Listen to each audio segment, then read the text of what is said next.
This is the voice of Bold Business Radio, and I am your host, Jessica Dewell of Red Direction. You're listening to Program 11, The Matter of Mindset. These days, there's a mindset for everything. Success, millionaire, money, influence, love, life, global, community growth, awareness, learning, discipline. Even I put mindset in front of creativity for a creativity mindset in the work that I do. In addition to that, the Act Plan method that Red Direction created is 4 frameworks that identify and shift mindsets for business growth and profitability. Think about how many kids' books there are about overcoming obstacles, being okay with who we are and what we look like, what it takes to be actively involved and accepted by our society and in our society. The last self-help book or personal development book you read also contained a variation of one of those themes. I mean, we spend immense amounts of time and energy throughout our lives protecting what we believe. We hold on to it, and no matter what, it can't be right. And we get worried or defensive or fearful when we might be wrong. And no matter what, it's easy.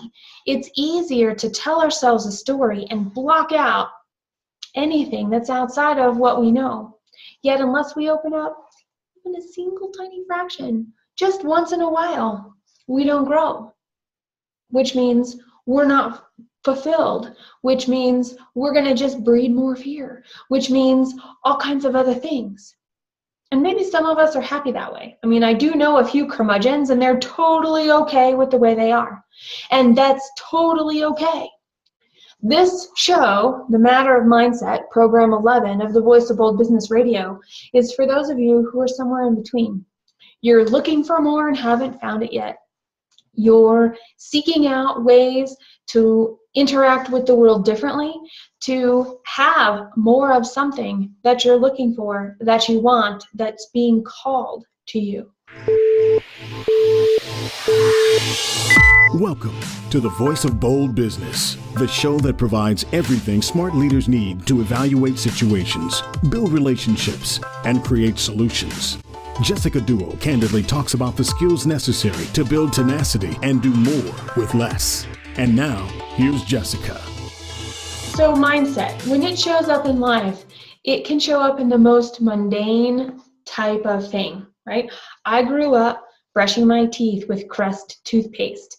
It took my husband, Ryan, this was a while ago, but I have to tell you, after brushing your teeth with Crest for as long, and when we were kids, we didn't necessarily know about fluoride quite the same way we do today. So it was from early. I've been brushing, ever since I can remember brushing my teeth, I've been a Crest kid.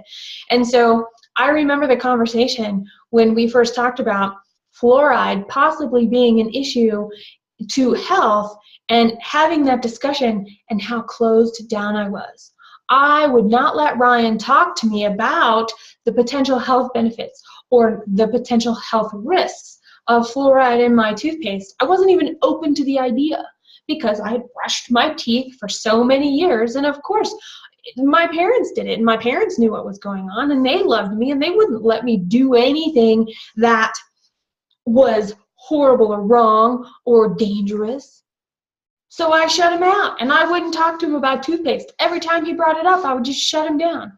Okay, one example of a place where I used to be incredibly closed in my mindset. And that's actually a phrase, having a closed mindset or an open mindset. A lot of this conversation that you're going to be listening to today, which is really me, myself, and I, and you, and the thoughts in your head, are going to be based off of this book, Mindset, The Psychology for Success by Dewell. And the reason for that is she defined something that everybody has talked about but has never really articulated before. And that is, there are 2 kinds of mindset. And what's more exciting is she also found that if we wanted and if we'd accept the invitation, we can decide to change. Pretty neat. So yes, we can get set in our ways, but yes, an old dog can also learn new tricks. And it's all right here in this book. And I see, it's really interesting how kids model. You guys all know I have a 5-year-old, And the other day he came home and he was telling me he couldn't do something because of something else. He's trying really hard to fit in. What's his story? What can he do? And I let it go and I listened to him, and then we were in the car and this conversation came up again, and it was like, I'm doing it because you told me so. And I was like, okay. And it was something really weird and outrageous, like he's eating carrots because I told him to. Well, yes, we eat variety in our house, and carrots are on the diet in terms of making sure we have something crunchy and all kinds of other things that go into that. And I tried a couple of times because it was very closed. It was, because you said it, I'm going to do it. And I said, well, you know, there are other crunchy things in the house that achieve the same goal as carrots, that are also colorful, that also have a lot of nutrients, that you could choose if this carrot is really bothering you. And he kept going back to, no, because you told me to, or I'm only going to do what you told me to. And then as soon as he said that, I'm only going to do what you told me to, I was like, oh, he's in a place where he's safer and he feels more comfortable having this closed mind, knowing he's going to be taken care of. And I think we all go to that place occasionally as well. And so it's very interesting because I stopped trying to convince him. I was like, oh, all right, he's got this need. He's figuring this out. He's feeling it. And we're going to go from there.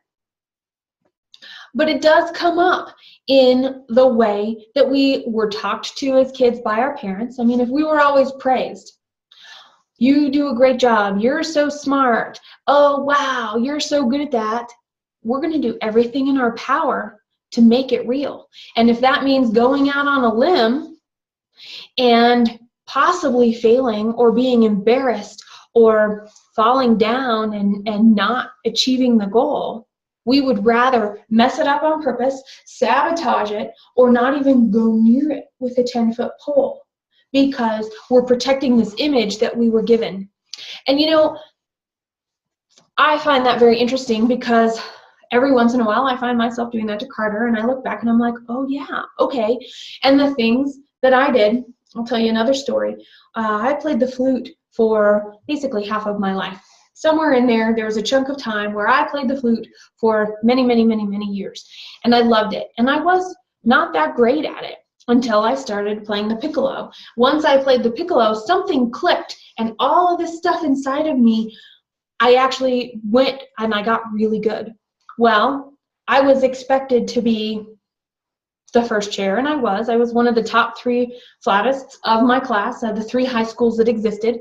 And when it came time to memorize something to show how good I was, I chose not to do it, or I failed miserably, and I self-sabotaged. I just decided I couldn't do it. I decided I wasn't going to do it because I was too good for it. I was too good and I didn't need to show anybody. Well, you know, that was one way to go. And I did that several times, and I recognized that my being told by other people gave me an identity that I didn't have.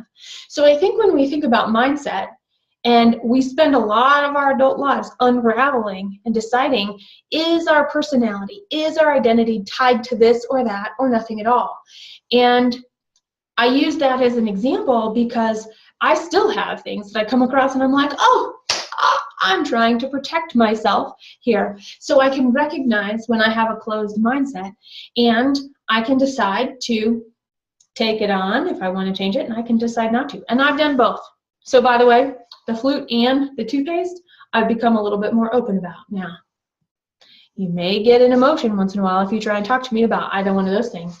But for the most part, it's, you know, I'm a little bit more open about it, and I understand that that's what had happened. And so I actively try, when I find those things, to just give myself a little bit of grace. Give myself a little bit of grace. And you know, this shows up in business too. So as a leader of ourselves, of a team, in a business, of our family, it doesn't matter. As a leader, we have a responsibility to understand the mindsets of those around us in addition to ourselves. And we're talking about things like businesses and families really are required to do more and more and more with less and less and less. And we're required to adapt quickly. I mean, when a child in our house gets sick, our whole day may change. When an employee calls in because they're sick, our whole day may change, right? Those are things that are out of our control, and there's nothing we can do about them. But we can be adaptable around them. We can take the steps to be able to move into and through those unexpected situations that are out of our control, that just being one of them.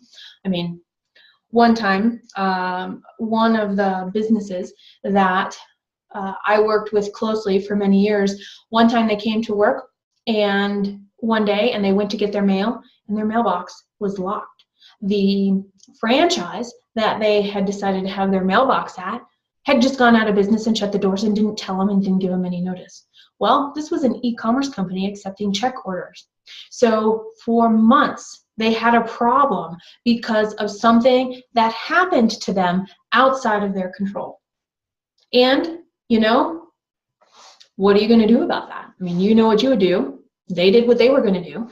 So we have to really think about, there are things outside of our control that are going to happen to us every day on a small scale and on a large scale that impact us. So when we're trying to do more with less, it just means we're looking for resourcefulness and being a problem solver. And we can be a problem solver within a very safe set of boundaries, which will work for a while. But what happens when those boundaries, those knowns, those walls that we're working within, what happens when they don't work anymore? What happens when they start to crumble?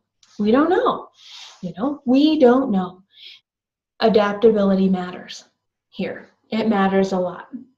So I'm going to bring it back up. This book, Mindset by Carol Dweck, there is a website, mindsetonline.com. From there, you can actually take a test to find out if you are a growth mindset with some fixed, a fixed mindset with some growth, or a fixed mindset. One of the things I like most about this book is Carol herself was, when she took the test and started to do this, she realized that she had a closed mindset.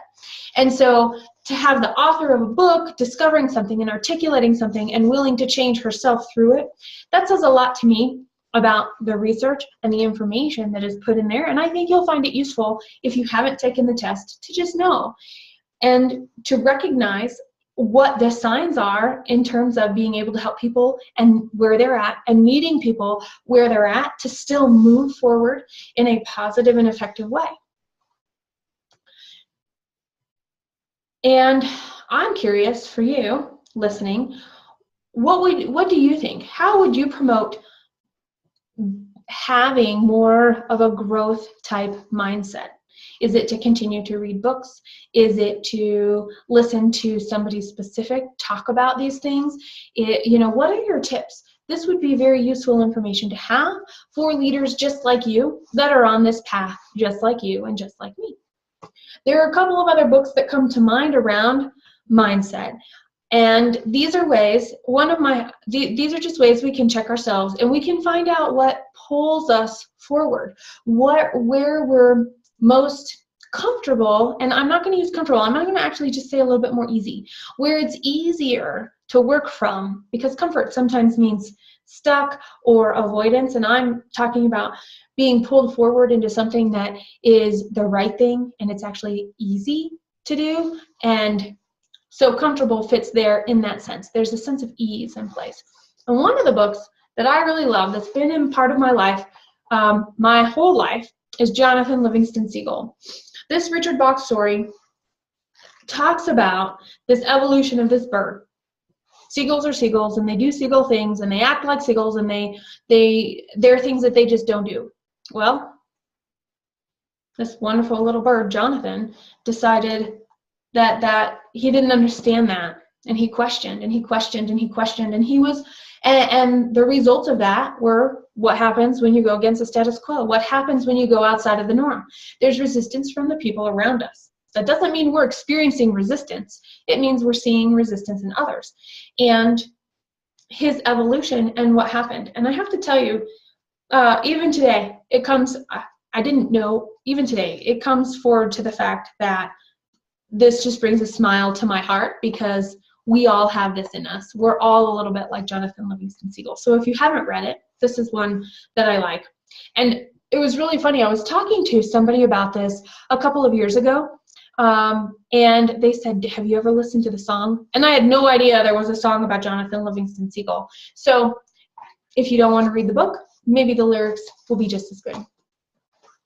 It's interesting because for me, when I check myself, right, the concept of checking myself, as soon as I feel my defenses going up, I put up a wall, and for me, it's a wall. Some people, when they get, when they're to check somebody else, all of a sudden the air around them turns frigid.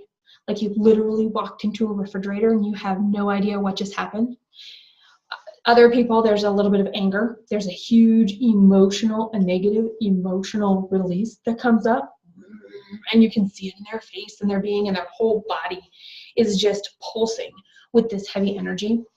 And there are a lot of other ways to check too. It's when we can recognize what happens to us. So when my wall goes up and I literally physically and emotionally and mentally distance myself from the person I'm interacting with, I have just now started to recognize that that's the place where I'm like, oh, I need to check myself. What's going on here? There's a defensiveness, and what's making me defensive? Is it a past experience? Is it a cycle in the same situation that keeps coming up? So there's something that my body's reacting to that I can check in with and say, hey, this is kind of crazy. This is kind of weird, and I just don't know what to do here. And it all happens so fast that sometimes I don't recognize it fast enough. I see it go by, and I'm already on my path to whatever was going to come out of my mouth, to however I was going to already react. Yet sometimes I'm able to see it go by and I can snatch it, and I can decide, do I want to do what I've always done in this situation, or do I want to do something different? And it's in that moment that there's an opportunity for mindset change and growth to occur. I'm fortunate to have so many amazing, smart people around me. And just listening to the panel discussions and the co-host discussions that we have on this show and the interviews that come up, I'm amazed at how much creativity, how much inspiration, and how much people are actually creating. And it's interesting because we live in a world where there are creators and makers, and there are people who recirculate or gather a whole bunch of information together and then push it back out in their own channels. They're making their own channels for distribution. And it requires all of us are required to make the flow of information, to make the opportunity to communicate, to decide how we want technology to support us it puts it all in place for us. And when we think about that, and knowing that technology moves so fast and it's so disruptive and it changes the way that we experience the world when we're not at work, it can sometimes be hard when we come to work and we don't have the same instant gratification. So when we're talking about that instant gratification of, I can just go, I'm like, today, and this is a perfect example, today I recognize that my favorite my black patent leather shoes that I wear everywhere this time of year have a hole in the side. And patent leathers, it's not replaceable. So I had to go look for a pair of shoes. Well, I had 5 extra minutes before I was going to start this recording, so I got on the internet and I went to my favorite shop and I looked up and I bought myself a couple different kinds of shoes, and they're going to be here tomorrow, and I'm going to try them on and I'll send back which one I decide I don't want. That's pretty much instant gratification. This company knows that getting a pair of shoes can be incredibly easy, and they've made it so I can have my instant gratification with shoes without actually having to drive downtown to a store. And I enjoy that very much. Yet at the same point in time, to actually make that delivery system happen, to actually make it so, to make the shipping and all of the inventory and all of the pieces and all of the customer service that goes with all those moving pieces to give me instant gratification of having my shoes tomorrow is not instant on the implementation side. It's iterative. And so there's this place of when we're experiencing instant gratification and we're working to most likely in some capacity give our customers, the people that we're solving problems for, as a great experience immediately, even if it's not the product immediately or the outcomes don't come immediately. There's this expectation of experience that we have that's going on and that we're giving them. Yet it's not that way in our business. We don't just snap our fingers or come in with a new idea and it gets put into place. There are plans that are required. There are steps to go through. There are communication loops between the different aspects of business so that we can catch things that might fall through and address them so that our customers don't have a poor experience or a different experience than we intend them to. And there are skills to do that. There are skills involved with mindset. There are skills involved in being able to make it look like it's super easy to give me what I want when I want it, and actually put the processes and the systems in place to make it look easy to me. So the skills, right? Problem solving, love it. It's like my favorite thing. I know somebody has taken the hashtag for problem solving. I just need a t-shirt that says problem solver. That's really what I need. And you know, in problem solving, when we're talking about mindset, the whole concept of mindset, whether you're growth or a closed mindset, doesn't matter. We can still problem solve. We start with the fact there's a problem, total and complete problem. And then what do? We say, okay, we've got this problem. Then we have to decide, is now the time to fix it? Do we want to fix it? Doesn't even matter. And our answers might start to differ based off of our mindset. And then, you know, there are all the solutions that come up from where we're at right now. And then choosing to implement a solution, and how do we measure success also? So it doesn't matter what mindset type we are. It doesn't matter what personality we are. It doesn't matter whether or not we're good at something or not. It matters that we know how to problem solve and the steps of that. And that in and of itself can get us ready for any situation and be open to new ideas. What about observation? What about just sitting at the bar of a coffee shop in a grocery store? I mean, whoever thought, speaking of, right, instant gratification.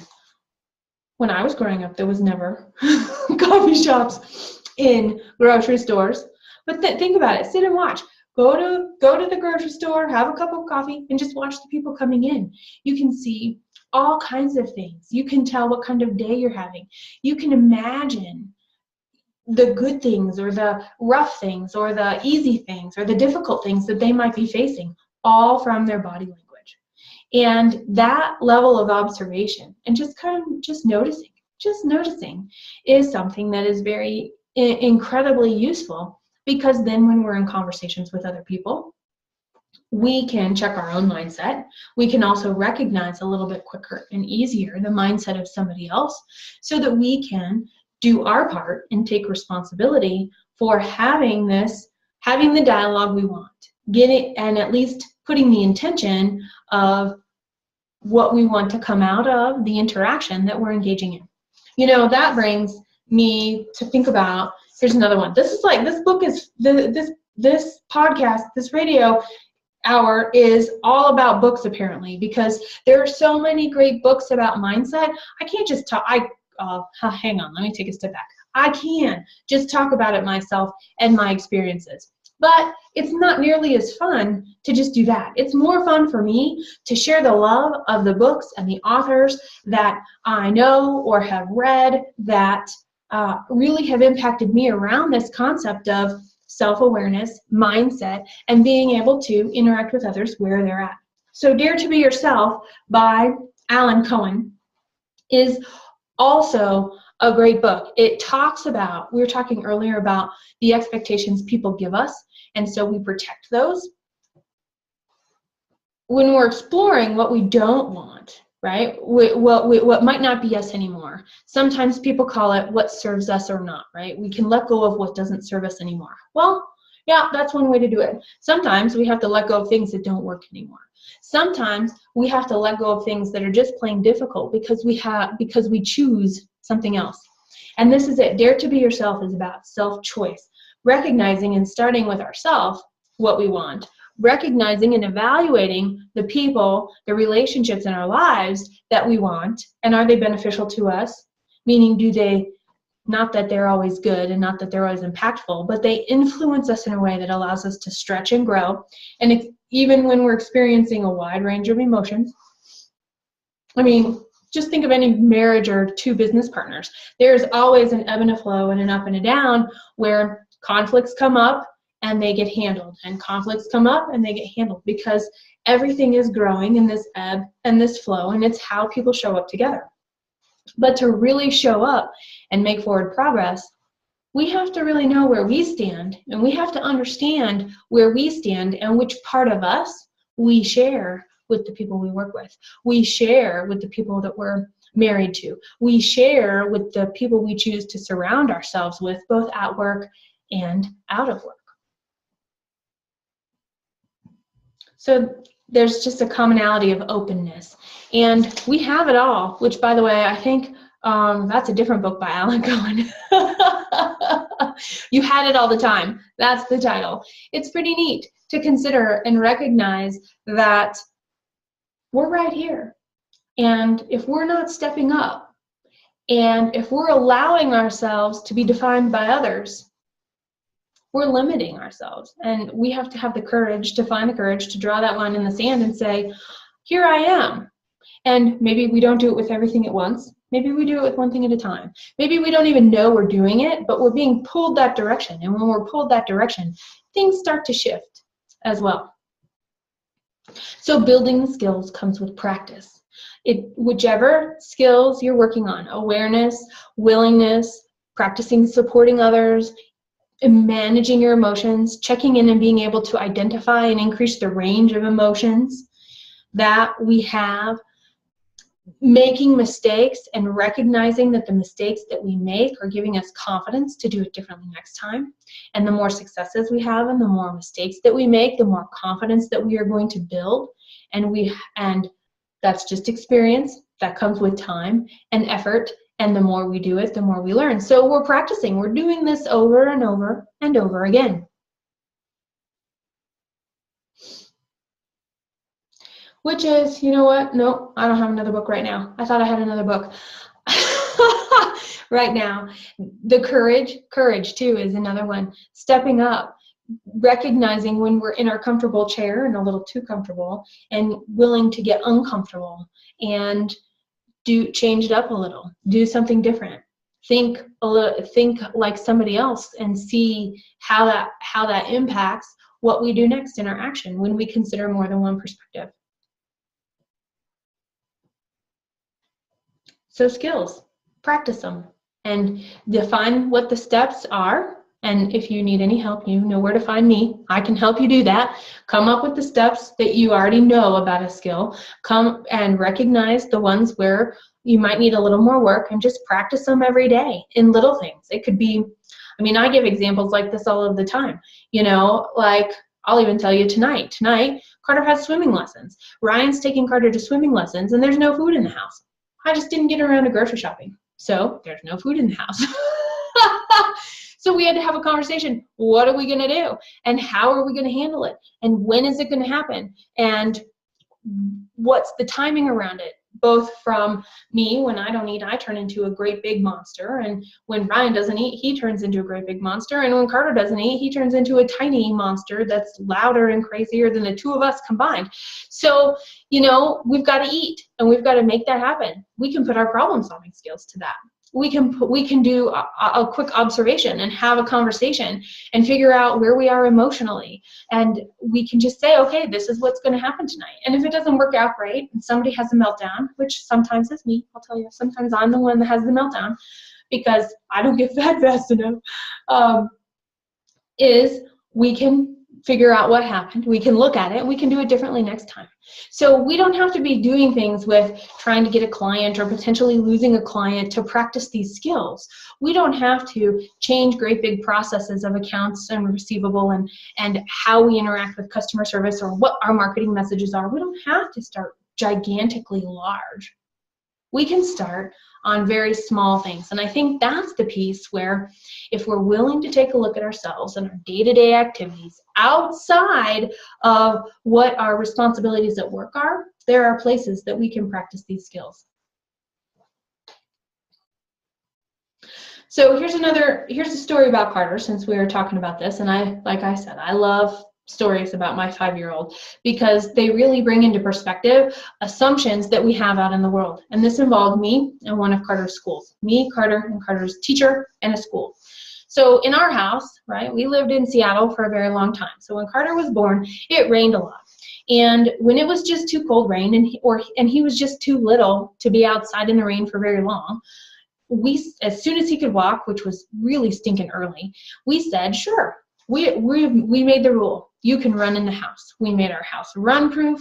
We made sure there was a space for it because kids like to move and they like to move a lot and they may not want to move outside in the rain all the time. So we said, yeah, you can run in the house. Well, our house is not the grocery store. Our house is not somebody else's store where we're running errands. And our house is not the library or the school.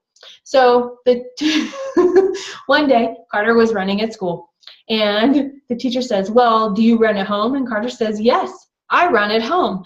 And the teacher got furious because she decided he was lying. Assumption number one. She decided this little kid was lying about being able to run in the house. So he got in trouble. He had to sit out. And when I picked him up from school that day, I got out of the car to get him and buckle him in. She said to me, Carter said that, and literally in that kind of a voice, like she was waiting to be validated, to be right, and that this little kid was lying. And Carter said he is allowed to run in the house. And I paused because I'm like, well, what else am I going to do? Because I can tell, not knowing the whole rest of the story, what's going on, that she's expecting me to side with her for some reason, and this is a good thing. So I said, well, yeah. He can run in our house. I can run in my house, and my husband can run in my house. That's our house rule. And then I looked at Carter, and I looked at the teacher, and I said, but school is not our house. So Carter and I will talk about walking and using walking feet at school. And the teacher was deflated, and she was embarrassed, and she was upset because this little guy was right and she was wrong. Well, she got faced with one of her own assumptions. And in that sense, in terms of mindset, what I hoped to demonstrate, granted he was way littler than 5, so maybe this is for me too here, is to practice and recognize that I could do this again in the future and maybe have a similar response of, oh yeah, I made the assumption that I didn't have to worry about talking about the difference between at home and not. Okay, so I recognized, hey, there's something I can do here. Okay, I've got to talk to my child and we've got to have some dialogue about where it's appropriate to run. Didn't occur to me I needed to do that, but now that I know, I can use that information. And the teacher, as embarrassed as she was, I hope that she took away that we can't always assume that everybody always has the same rules. And that's so that's just one example. And I'll bet you, and I think if I did it, I could bet me too, that there are still things I'm making assumptions about that either nobody's called me on yet or haven't been a big enough issue for anybody to say anything about, but that I'm missing. And you might be missing too. So take this running in the house story as an example of something where I can learn from myself, and I can try to continue to do that, and I can continue to challenge what I believe and what I think to be true, just enough to know that it actually is or isn't, or that it might have changed since the last time I checked, because there's also that. I'm going to tell you a story then about me and mindset. I've already told you one about the flute. I've already told you a second one about the toothpaste, and I can have a third one. And this is when I was running my first business, and I could burn the candle at both ends. I had tons of energy. I believed in what I was doing. I was developing the business. I was building the voice. I was solving people's problems, and I was out with them, you know, head down, hands dirty, in the middle of helping them make the most of this service that we were offering. And I, you know, for a while it was just me, and then it was more, and then it was more, and then it was 10 of us. And then when we were acquired, I started working with and had other reports outside of my 10. And I got in my own way a lot of times. I expected everybody else to have the same energy level that I did. I expected that just by me inviting them, they would want to come join me, and they would want to live the way that I was living while we were at work. I wasn't asking them to live at work all the time. I wasn't asking them to work more than what they had agreed to work or any of that stuff. But I was asking them to be all in and curious and energetic and passionate, like oozing it out of every single pore of their body. And, you know, that didn't work so well for me. And all I did was, at the time, I felt like I was butting my head up against a wall, and I kept running over and over and over again. And so I had extended the invitation, and I had said, hey, here I am. I've got this invitation for you. Come play with me. Come do this job with me. Let's do this great thing together, because I know you're excited as I am if you come join me. And people would come part of the way, and nobody ever came all the way. But the people who didn't want to come at all ended up leaving. And I had a high turnover rate of employees, and I didn't understand why. And I didn't even think anything of it. At the time, I didn't think anything of it, high employee turnover being an issue. Well, it took somebody with a little more experience than me to point out and say, you know, Jess, you have really high turnover, and that's a problem. And why is it a problem? It impacts the business negatively. I had to retrain the same person to do the same thing over and over again. And then I'd invite them to play, and they'd get overwhelmed or not want it or think it was different than what they signed up for, and they'd leave. So I just kind of brushed it off, and I really should not have. And, you know, hindsight being 20/20, I can look back and go, oh, sure, I had the invitation, but I didn't recognize that they may not want to play that way. So how could I show up and help them, because I thought they were right for the job. I thought they had the right attitude. I knew they had the right basic skills, and I knew that they could do the things that we wanted to do because of their excitement in our conversations leading up to their hire. But I expected them to do it on my terms. Big assumption on my part, and big assumption that it just didn't matter if they didn't want to come up to my level and play at the speed and at the rate and at the depth that I was. And so I, you know, like I said, hindsight's 20/20. I'm looking back going, wow, I had a lot to learn from that. I can't believe I missed it. Yet at the time I wasn't ready. And so that's the other thing about mindset to consider is maybe we're not ready for any change. So when we're looking back and we're evaluating, or somebody's telling us this great story about ourselves, and we're like, really? That's how you perceived, that's how you perceived me? Which, by the way, is how I found out about this story. Somebody told it to me, and I was like, oh, now that you pointed out, it's so true. It's so true. So, you know, 3 things that I wish I knew back then when I was managing all of these people, they're these. I even wrote them down so I would get them right.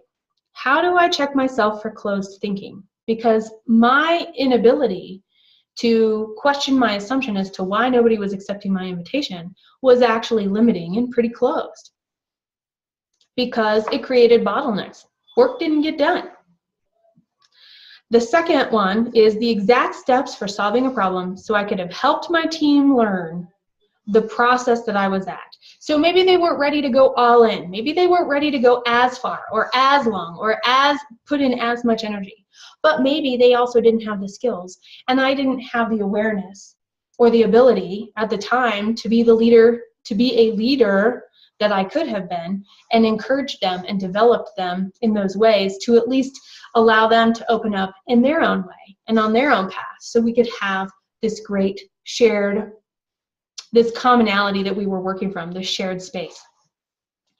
And I also would tell myself that the payoff is not instantaneous.